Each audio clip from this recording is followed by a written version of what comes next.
Welcome to your week ahead astrology forecast by Astrology Motivation from Born Without Boundaries. In these weekly videos, I review the major planetary aspects and transits and how they're going to impact your natal sun and what that means for your day-to-day during this week. This is the week of July 13th, the 19th. I have your notes all written down.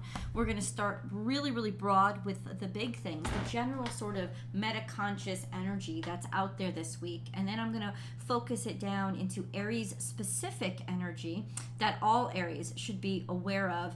And then I will break things down into the decans within the zodiac sign of Aries. A decan is simply a group of 10 degrees, and every zodiac sign has 3 of them.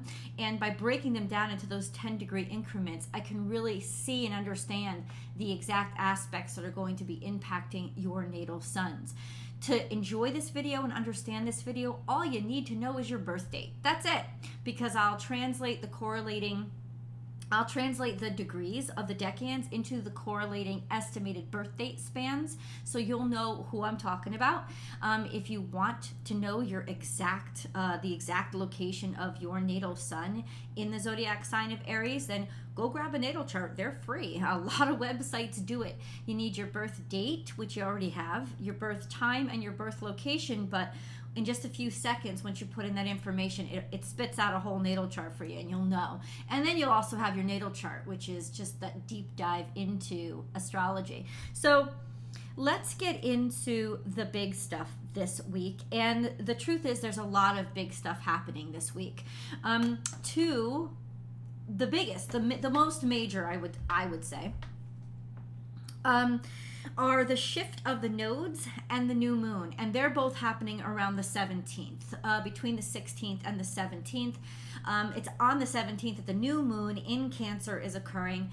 This is a strangely powerful and moving new moon because it is in opposition to Pluto, square to the nodes. And it's while this new moon is happening that the nodes are shifting into their new homes of Libra, which is where the south node will be, and Aries, which is where the north node will be now. So we have a major consciousness shift of where we're focusing and how we see who we are, what we want to be, and the new version of what that's going to look like. This new moon is trine to Neptune, which means it's giving us that maybe it's never been done before, creative expanse, as well as psychic and spiritual faith-based energy to help us go beyond our comfort zones. And then we have a sextile to Uranus, which is all about going after our independence and claiming our own sense of uniqueness and self. So this could be a life-changing moment for a lot of people, or just the consciousness of the globe as it kicks off this shift for the next 18 months as the nodes now find their home in Libra and Aries.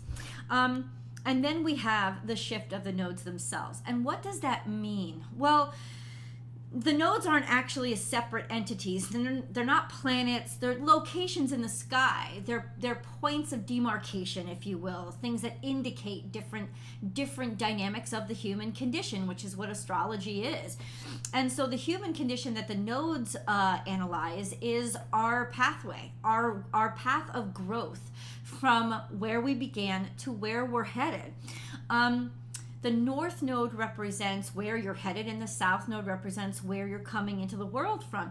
Neither is good or bad. It's just finding that path between the two. So they're actually one path, with the entry, which is the south node, and the exit, which is the north node. And it's definitely taken from our Eastern brothers and sisters in astrology that definitely do believe in past lives and multiple lives. Basically, the south node is your comfort zone because you've learned it already. You've done it already. You understand where you're coming from there. This is the stuff that you come into the world with.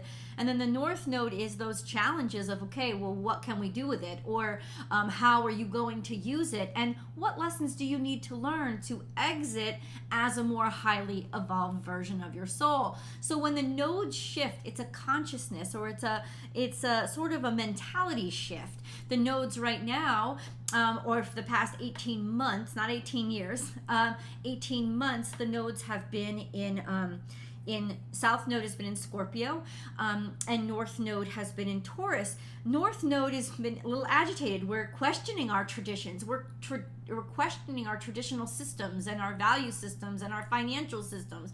We're questioning that, and we're finding that there's a lot more rockiness and difficulty there. And then the South Node is all about what we've tried to repress, the stuff that's forbidden, the stuff that's taboo, even the occult to a certain degree. And there is that South Node energy of that, which is the comfort zone and finding comfort there, while the traditional is really acting like a pain in the ass to us and getting a lot of resistance. So when it switches into Libra, which is where the South Node will be, in partnership, the house of partnership, and building a life together with someone and understanding yourself by what kind of partners you choose and what kind of partner you are, and building a life through that partnership, versus singularity, doing it by yourself. That's Aries. This sense of taking care of yourself, doing it by yourself, being fiercely independent. That's where the North Node is right now. So there's going to be a lot of tension that we start to find with regards to singularity, being a singularity, and just doing it all by yourself, as opposed to working through in conjunction with a partner and through partnership, which is where our South Node is right now. So this is sort of a mentality shift that we're going to start to see over the next year and a half. Now, there are other things that are happening. We have the Sun opposite Pluto all as of the 15th.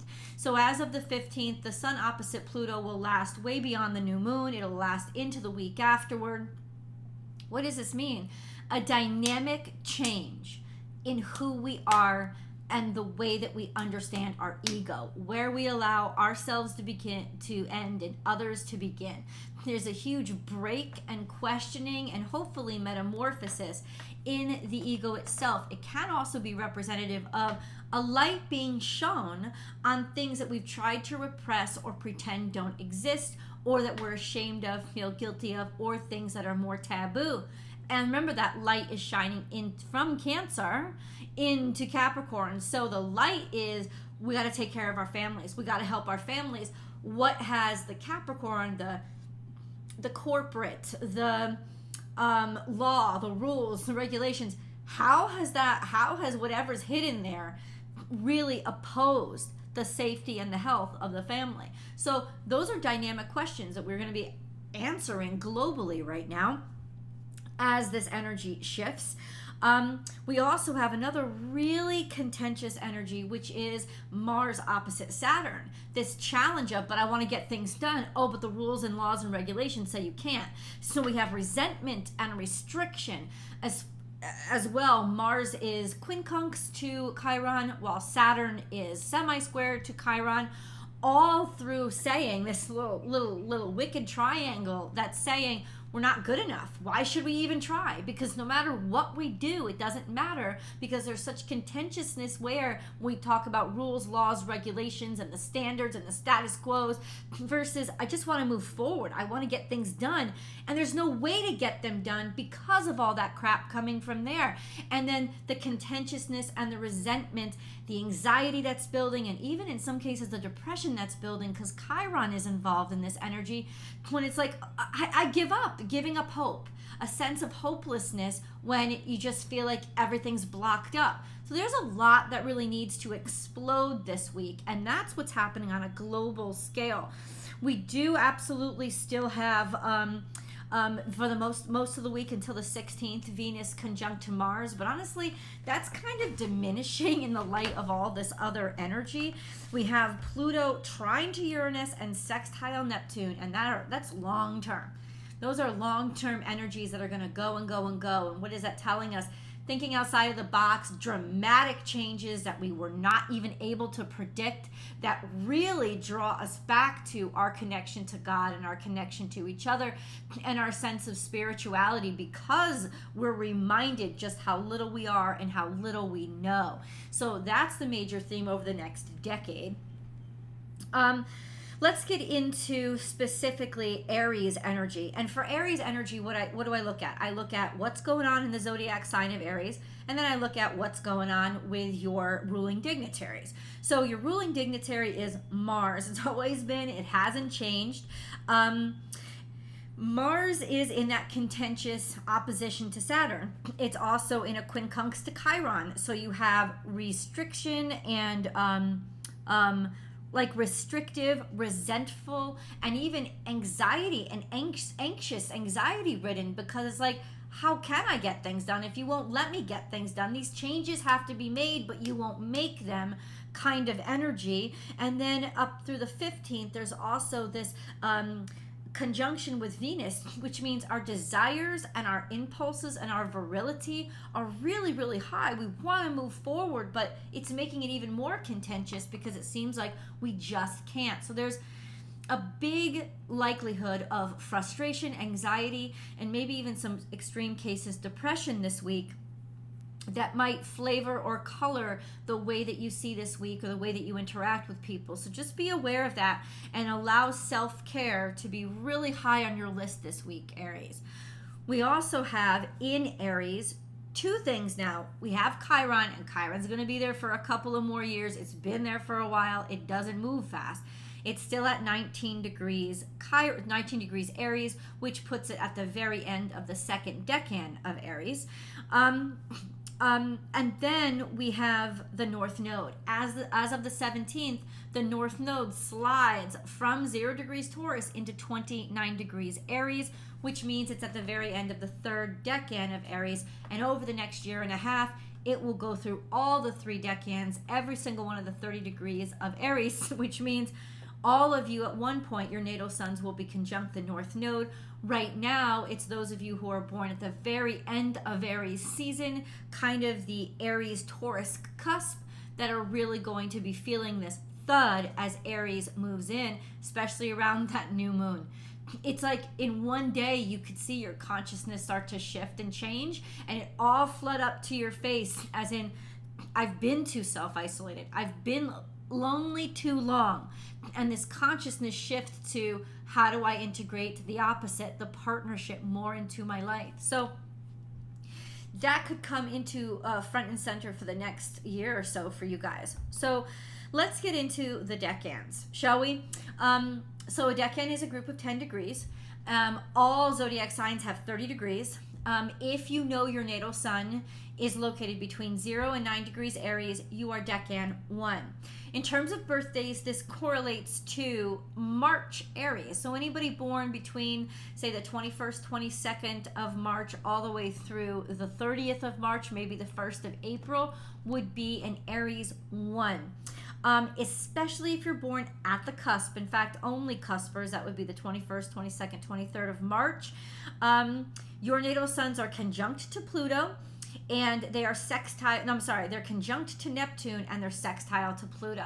This means you are caught in the middle of this highly evolved spiritual awakening that is bringing us back to our primal connection to spiritual source through trusting and believing in our psychic energies and our faith. Neptune is not Venus. Remember, Pisces is not Taurus, right?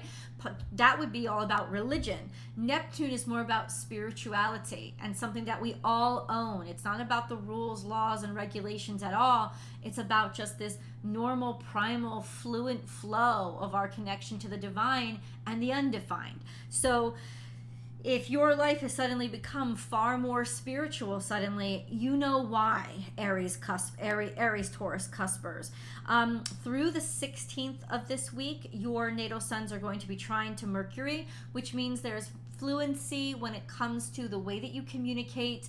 Communications in general could be working in your favor this week, or being able to smooth over things through conversations that are clear and articulate. This is a great time for you to, whatever you do, apply, audition, present, whatever it is, to speak or communicate the way that you see the world, your skills, your talents. You will be an excellent communicator this week. There's a fluency there that is quite helpful. But There's also your natal suns are quincunx to Mars and kind of sort of Venus. So there could be some contentiousness and resentfulness that come up when it comes to you feeling restrained or constrained or held back or not good enough to move forward. So being able to communicate that trine to Mercury is going to be really, really helpful this week. Talk therapy could be really, really helpful this week. Don't be afraid to use it to your advantage. Or just simply by being able to express yourself, perhaps creatively, by letting these feelings out and really understanding them and being kind to yourself, being compassionate and taking care of this energy and allowing the world to move a little bit slower so that you don't take it so personally. You just know these blocks are there now and they're going to stay there through the 30th of July. So try to enjoy your summer without too much expectation on the progress or what you think you should be doing, because things are going to be pretty stopped up through actually the 7th of August. Just an FYI. Aries 2. Aries 2, if you know your natal sun is between 10 and 19 degrees Aries, you are Aries 2. This correlates to April 1st, April 2nd through the 10th or 11th. It's around that time span of birth dates. And yes, if you're on the cusp, I will specifically call out your birthday to let you know what exactly is happening with you guys. But it's around there. It's usually April 1st through the 10th of Aries season, of April. So if you're born especially around the 9th, 10th, and we've talked about this before, your natal suns are conjunct to Chiron. So this energy of all that you've struggled with and all the challenges of your life impacting who you are and defining who you are and actually being defined by your struggle and your hopefully what you've learned from it and how you've grown from it. This will be front and center for your inspiration, motivation, and your purpose in life for right now. You guys are semi-square to Saturn, which means there is a sense of, why am I so restricted? There's a stubbornness when it comes to dealing with authority, laws, rules, regulations, irritation, frustration, just almost a stubbornness. It's not impermeable, but it would be impractical to expect the best every time you walk into these kind of legal situations or anytime you're dealing with the law or authority figures or even your boss or anything to do with your career. You could feel like there's just why aren't things moving as fast as they should? It's because of this semi-square to Saturn, which will last through probably the end of this year. I'm not sure about that, but it's definitely going to last a couple of months. We have also, by the 16th, a square to Mercury.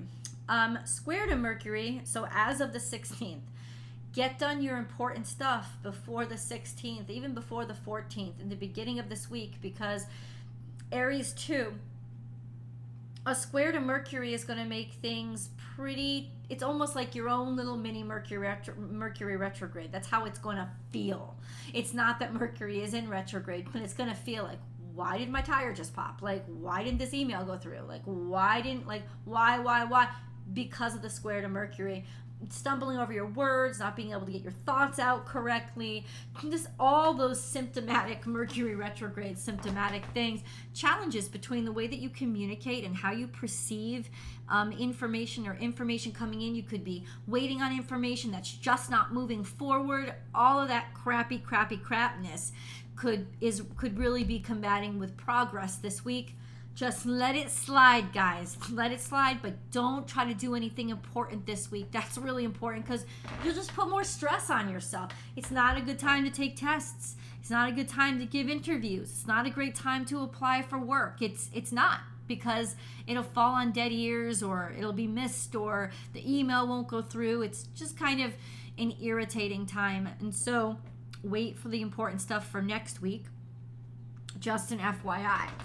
All right, let's move on to Aries 3. So Aries 3 is, if your natal sun is somewhere between 20 and 29 degrees Aries.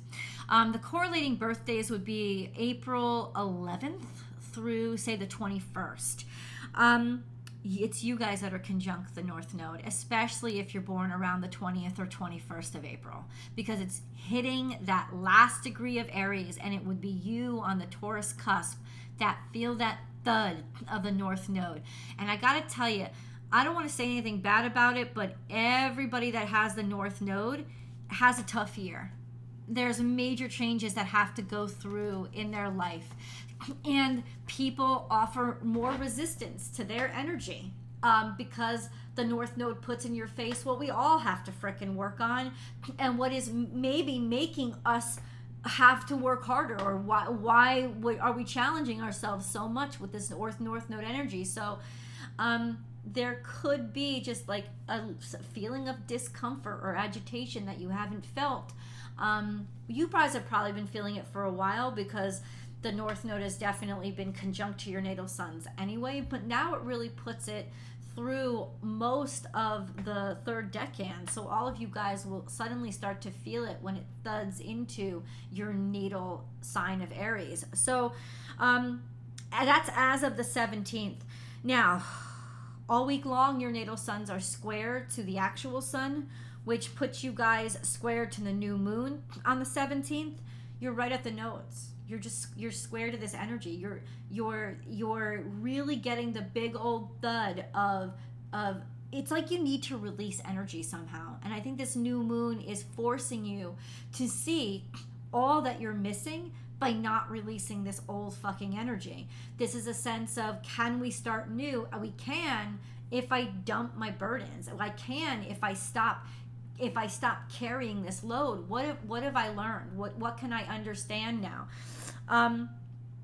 There is a trine to Venus all week, which means harmony when it comes to the way that you look and aesthetics and your desirability being really high. This is a wonderful time to sort of feel pretty about yourself and go in for some extra self-care, especially hairdos or mani-pedis or anything that is aesthetic, will help you be more aesthetically pleasing. That could be a very fulfilling place to put your energy this week, as well as just general elegance and grace about your character. And then and then we have a sextile to Saturn, which is really interesting energy. It just means for the next year or so, you guys are really going to be having a lot of opportunities to expand and grow, especially when it comes to your career or working through the law, not against it, which can be why people are so pissed off in some ways when that North Node thuds. So I think it's really a mixed bag this week. I focus on the positive, which is that Venus energy and the Saturn energy of really working and taking your especially intimate partnerships seriously. As far as being square to the sun all week, there is that sense of feeling like you're always batting heads, or your ego is taking some bruises, like that bruised ego energy of that's all I can say. And a square to the new moon could make it a highly emotional time. And the emotion will come from, why can't I let go? Why is it so difficult for me to make space or make room at this part of my life? And you'll never see, or it'll never be more clear to you where you actually have to make room. It's like, the vision that I got, if you were a fan of the very famous show Friends, right? If you remember Monica, who was just a neat freak, she was OCD, but she had this one closet that she tried to hide from everybody, that she just shoved her mess into. It was her one place that she allowed herself to just not be who she always was. And this closet kind of like flooded out one day. And ultimately, that's kind of what it is. This closet that's getting in the way of you being and connecting with your whole self, with everything that you are, instead of just what you want the world to see. So I think that's where you are going to have to clean out and make space for your future, is what I'm kind of saying. So, is what I am saying. So you let me know in the comments below, how all this energy is impacting you, how you're feeling it play out. Aries, please remember to like this video and subscribe to this channel so that we grow here on Astrology Motivation. And then come on over to Born Without Boundaries Tarot for your week ahead tarot card reading. I love you guys, and I'll talk to you next week. Bye, Aries.